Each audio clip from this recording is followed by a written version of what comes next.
Sisters Rena and Danka Kornreich survived almost all of World War II together in Nazi death camps. In fact, Rena was on the first trainload of women sent to Auschwitz, fooled into thinking it was just a short-term work camp. 297 teenagers are on the first transport. 50 are dead in the first 6 months. Rena's promise documents how the sisters kept each other alive and helped many others.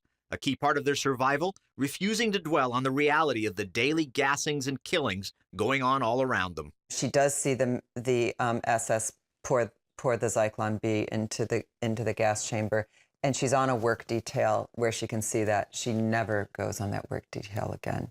She realizes that to see that is her spirit to die. Rena rose above it all after the war by putting Hitler and the Nazis behind her. She wholeheartedly embraced life and gave it, like to her only daughter, Sylvia. Apparently, when I was born, my mother was just elated. And, we've heard stories that she, felt like this is the revenge on Hitler. The Nazis did at one point steal Rena's faith as she watched them march hundreds of little orphans into the gas chambers. About 500 children, and they're holding teddy bears, and she prays. As she begged God to stop the horror, a Nazi guard got right into her face. SS Hasse came up to her, spit in her face, and said, "Where is your God now?" And that's the moment when Rena lost her faith in God. She also witnessed the Nazis kill off beautiful Jewish women, including her friend Adela Gross. They selected 2,000 healthy, young, beautiful women for the gas. Adela was healthy. She's red-haired, gorgeous young woman.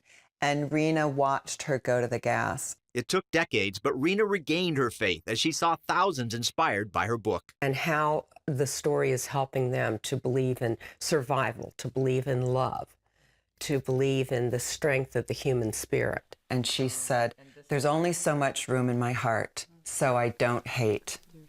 I love. To hate is to let Hitler win."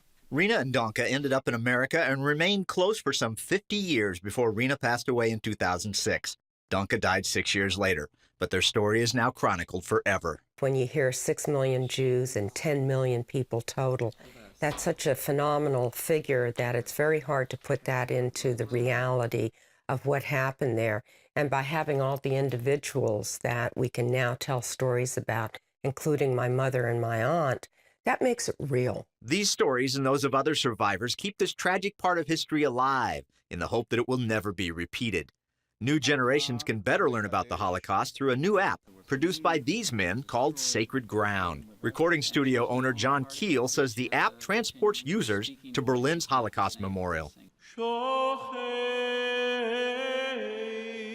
And there are these little stones that you start walking through, and they get bigger and bigger and bigger until you're walking through these tunnels. And the message being is that this is how this kind of evil overtakes us. It grows until we're trapped. We've all seen those horrifying images from the Holocaust, the skin and bones bodies stacked high like cordwood. What's important to remember is that each one of those bodies represents a life lived fully and richly before the Holocaust. It needs to be about the lives that they led and remembering that they were just like me and just like you until someone declared that they were not. And it's not a declaration that can be made. You can also hear Baltimore Rabbi Moshe Dov Shawali talk about his own family's horror. My name, Moshe Dov, is after my mother's dad, Moshe, who was murdered in the Ukraine in front of her when she was 16 and he was 46. He said the Holocaust, or Shoah, made him feel like a victim, and he wanted to rise above that by rituals that would consecrate the millions of lives snuffed out. Cantor Emanuel Perlman hopes the ritual prayers and music he and his co-producers put on this app will allow millions to memorialize those survivors and victims on every Holocaust Remembrance Day. There had never, ever been, to my knowledge, any special prayers that were composed, written for the Holocaust. Perlman grabbed up his first grandchild, Abner Judah, to point out how he hopes this app will serve the future. He'll be able to understand history in the way in which we see history from generation to generation. Then this proud new grandpa just rejoiced at this bundle of joy in his arms. It is important to remember the Holocaust, but also to have an antidote to it.